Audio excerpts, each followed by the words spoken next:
Colleen Murphy. And Attorney Murphy will be followed by, is Lloyd Coleman still here? How about Dave McGuire? Okay, you'll be next, sir. Good evening, Representative Lawler and members of the Judiciary Committee. I'm Colleen Murphy. I'm the Executive Director and General Counsel of the FOI Commission, and I'm here today to speak in opposition to two sections of House Bill 6709, an act concerning the Department of Correction. The first section I'd like to comment on is Section 1, and I have submitted more lengthy written testimony. I'll try to be brief. But Section 1 provides an absolute prohibition, and you've heard some testimony on this today from Commissioner Lance and I think a couple of others. But it would provide an absolute prohibition absent a court order on disclosure of personnel, medical, or similar files of DOC employees to incarcerated individuals. You may have heard some compelling arguments in favor of this prohibition. However, I'd like to just offer, if I can, the other side of the coin. We'd object to this because it's extremely broad. The prohibition applies to all DOC employees, no matter what their job title, and applies to both current and former employees. The FOIC doesn't feel that there's a need for the prohibition. There are already two exemptions that might apply to exempt these kinds of records under appropriate circumstances. There's an exemption for personnel, medical, and similar files that applies to all public employees when disclosure would cause an invasion of personal privacy. The legislature has struck a balance with regard to all public employees and their personnel, medical, and similar files. In the seminal case, Perkins versus FOI Commission, the court said that matters related to public employees are presumptively legitimate matters of public concern, and I'd argue that that applies in the context of correction employees as well.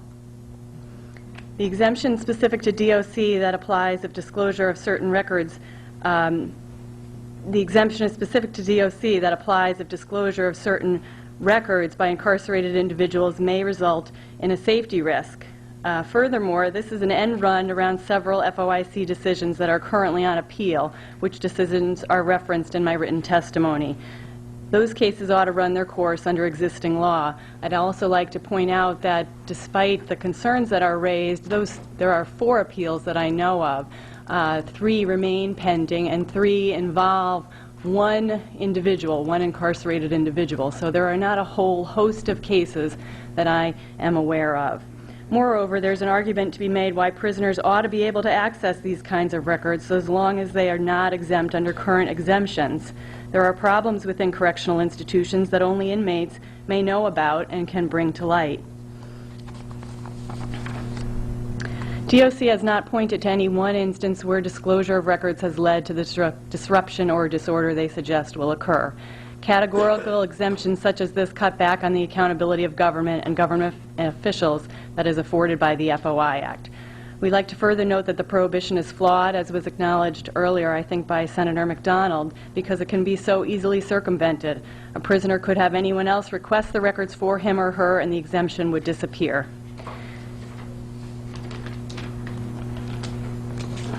Okay, I'd also like to speak on Section 10. The effective passage of Section 10 of this bill will be the following. Whenever any person, not only prisoners, request a public record under the FOI Act regarding, quote, a correctional institution or facility, whatever is meant by that phrase, DOC will have to be notified and will be able to stop disclosure. The FOIC believes that this multi-layer approach will cause unnecessary delays or denials of access to public records. A mechanism already exists for review and decision-making concerning disclosure of any records wherever they are maintained, if there are reasonable grounds to believe disclosure may pose a security risk. Under this mechanism, all agencies, state and municipal, consult with DPW or the Department of Homeland Security if there is any concern about security and disclosure. The current approach was well thought out by the legislature, was a collaborative effort by the Commission and the Department of Correction, along with the legislature, and it provides for one clearinghouse to make security decisions and ensures uniform results. Finally, the bill fails to define what is meant by records regarding a correctional institution or facility. Does it mean just the physical structures or any record in any way related to DOC? For these reasons, again, we object to Sections 1 and 10 of House Bill 6709, and I'm happy to answer any questions you may have. Thanks, Attorney Murphy. I think I'm just guessing, but my sense is that it's likely that that we'll try and take some action to protect the personnel information from FOI disclosure for the reasons outlined by the Corrections Department earlier. I mean, I think you did you hear what they were saying when they testified earlier? Yes, I did. And it seems like a legitimate concern that if an inmate's trying to get, personal information about a corrections officer, like home address or disciplinary record, things like that, especially each and every time there's an incident in the cell, that you could see where that could create some problems. And so I guess my question is there not a way that we can draft a narrow exception to basically exempt truly personal information about corrections officers from disclosure to inmates who they might be required to supervise like that? There may be a way to do that. I'm happy to engage in those discussions, but you have to be careful in distinguishing between personal information and personnel information. An example of in one of the cases, I'd hate for you to exempt them all, and as I said, I'd be happy to look at another approach. But in one of the cases that's pending, the prisoner was looking for records about what he claimed, and I don't know if it's true because we've never gotten access to the records. He claimed that prison officials were smoking in an area where they should not have been smoking and that a fire occurred. Again, I don't know if that's true, but that is his claim, and he actually was claiming that the prison guards were causing an unsafe environment. So while I don't dispute the concerns that the correction officials have, there has to be some sort of balance that occurs. And Right. The legislature struck a balance with regard to all other employees. There may be unique circumstances related here, and we'd be happy to talk to you about that. Yeah, I think there are some unique circumstances. That's why I'm raising it. And I guess what I'm asking is there any way that maybe you could work with the Department of Corrections to come up with language that meets their needs but is still at the same time acceptable to you guys? Or do we? I think because if you put us in the middle, and that's where we always are in the middle, we're not complaining. I'm just saying it might be more beneficial if you tried to work with them to figure something out, because we'll cobble something together which may or may not meet your approval or their approval or whatever, and if we have two sides at loggerheads, it's not necessarily going to be a good outcome. It'd certainly be better if there was some type of compromise. Sure. We have talked in the past, I don't think specifically on this issue, but we also have to recognize that we're involved in litigation at this moment, and we don't want to compromise our position in those cases. Oh, yeah. Well, there's some pretty well-established rules of evidence in terms of remedial actions taken in an attempt to remedy litigation, too, So, I mean, I don't think it hurts to communicate if, in fact, there's a reasonable resolution. I don't disagree with you at all. Yeah. So, I mean, I would just encourage you to do it, because I'm just saying I think whatever we ended up doing may or may not be acceptable to you, and so it might be better if your agency, together with corrections, tried to figure out some narrowly drawn exemption that meets their needs. Yeah, I'm sure, based on what they were saying, I don't think they expect to get everything they want, and they probably shouldn't get everything they want. But the thing is, I mean, if I were a corrections officer and inmates that I was supervising were trying to get my personal information, like my home address and my medical records or whatever, I'd start to get a little nervous. So Right. And well, those aren't the cases, quite frankly, that we've seen. Right. They don't involve those kinds of records, the ones that we have seen. So What kinds of records does DOC seem like they're complaining about having been, or that well, their release is essentially what contemplated? they're trying to, I think what they've tried to do before the commission is argue exactly what they've asked for here, and to have there be no question that any time there's a personnel-type record, that should be off limits to prisoners, and that's just something that the commission, in its current form, cannot accept. So if an FOI request was made for, let's say, home address of a name a correction officer, I just want home address, is that exempt? There's an exclusion for addresses, a Just for specific DOC exclusion. employees? Okay. For DOC and other, at this point, it's fairly limited to security-related type jobs, but Department of How Corrections. about if the FOI request was like for the work schedule for the last month for a particular corrections officer? Well, we haven't seen that case, but I could envision DOC arguing that that's a record that it should not disclose under the How exemption. about, let me ask the question a different way. Is it possible that your agency could come up with a list of things that you believe are in fact exempt based on the kinds of back and forth that you get from DOC to help us understand whether or not we should add anything to that list? I mean, that might be more useful. Otherwise, we're just sort of going around I in think circles it's here. really hard to come up with a specific record. It's not hard for us, though. We'll come up with a list. That's the because- problem. I'm just saying. Well, you will, but a specific record, if you apply other facts to the situation, the public interest in the record may heighten, and that's why there always has to be a balancing, and the law that we have now does afford a balancing. Regardless of who the employee is, there's a balancing about whether disclosure would be a legitimate public interest, and that is the first prong of the test, and whether disclosure would be highly offensive. The court, in analyzing that exemption, has said that personal matters related to one's personal life, marriage, religious affiliation, politics, things that do not affect one's duty as a public employee are off limits. And so the Commission abides by that principle in all of its rulings concerning all personnel records. So it's not as if the door is at all wide open. Okay.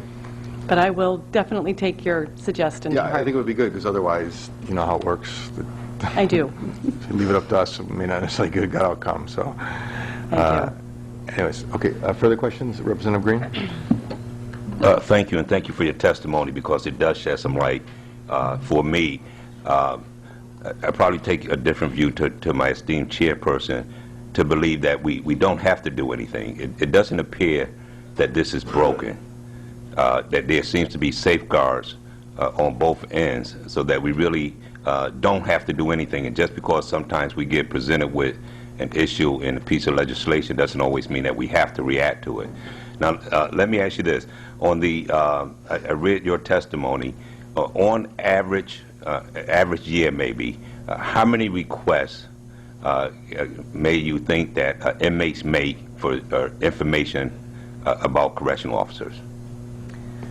I have no numbers for you, but I would say it has to be a very small number in terms of the cases that we actually hear. More of our cases involving DOC involve DOC employees looking for information about DOC or fellow employees. And typically prisoners are not searching for information about DOC. They're often looking for information from police departments that had records that led to their incarceration. Those are more the kinds of cases that we get. We do get a lot of prisoner cases, but the percentage is not against DOC, and the percentage related to personnel is, again, even smaller than that. In your estimation, based on that statement you just made, do you believe that there are more requests from correctional officers about information with DOC, possibly other personnel, than from inmates about correctional officers? I believe that, yes. Okay. Is it a way for you to quantify that? I can see if I can, if our database would enable us to do that. I'm not sure Well, that I it will would, hope so. because we don't necessarily categorize each case based on who is asking for records and what they are asking for. I mean, we might have to really search through our individual files to do that, but I'll be happy to try to ascertain that for Would your you. database at least have who the FOI information is sought about, so you would know that it's at least asking for information about DOC, then and sort of trying to find out who asked Yes. it would be what? Okay. Now, I made the phrase that maybe the system doesn't appear to be broken. Would you agree with that or not agree with that statement in terms of I would agree the with that, hence my testimony today. Okay. Now, I think that my immediate thought could come to, you know, there are a number of inmates searching for personal information of correctional officers, particularly, somebody mentioned, I think, address, work schedule and stuff like that. Are you aware of, and you may have no knowledge of this, you may not even track this, are you aware of any situation where possibly an inmate sought information on a correctional officer, and then there was some incident that happened with that particular inmate and correctional officer post-incarceration? Would you be happy to know, basically, do we know if anything happened to a No. correctional officer from an inmate, is particularly an inmate who sought certain information? No, and that's typically the kind of No, question... you don't know, No, or- I'm sorry. No, I don't know of any incident. And what I was getting to is that's typically the kind of question that a commissioner or hearing officer would ask during the hearing to try to ascertain whether there's any specific concern about this specific kind of record or this specific prisoner. And DOC, and I'm not trying to disparage them, but they typically give very generalized concerns and fears and don't, in our view, prove the exemption that currently exists. But if they did, then the Commission would support it. And there are instances where we have upheld the exemption for disclosure of personnel files where it would be highly offensive or invasive of privacy. Are there other public employees, say, for example, teachers, state teachers, any other public employees where, let's say, let's take teachers and students, a college student want to know personal information about a college professor. Could they seek that information from your office in terms of those kind of disclosures that I think I hear DOC personnel saying we don't want to disclose, like address, salary, personal status? Are other public employees open to having their personal information subjected to FOIable information? All other employees, as far as I know, except with respect to teachers, it's interesting that you use that as your example, their personnel records are subject to the same exemption, and there's an analysis about what is personal and what would be offensive and what's in the public interest. Teachers, I have to say, we lost that battle. That teacher personnel or records of evaluation are exempt from disclosure, specifically by statute 10-153, I believe is the provision. But I could, if I wanted to find out the address of a teacher, I could find that out? Teachers do not have a carve-out exception for their addresses. What the Commission typically does when there's no carve-out is look to see whether the particular individuals have taken steps to protect their addresses. Otherwise, they've concluded that an address would be subject to disclosure. Okay. So there are some individuals, public employees, that personal addresses would be given out? Yes. Okay. Okay, and you mentioned Section 10. I don't know if I understood that, and I just want to make sure I understand it.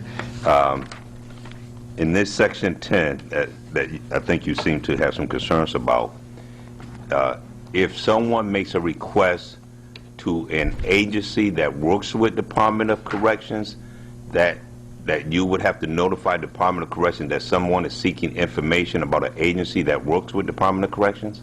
What was it? I believe the language is that any request to any agency that you can think of, that would somehow relate to a correctional institution or facility, and that was the point I was getting. I'm not sure what relate to a correctional institution or facility means, but it would become the obligation of the agency who receives a request to determine that somehow that relates to a correctional institution or facility, and that the agency should then notify DOC, and DOC can carte blanche, if this is passed, tell that agency, do not disclose that record.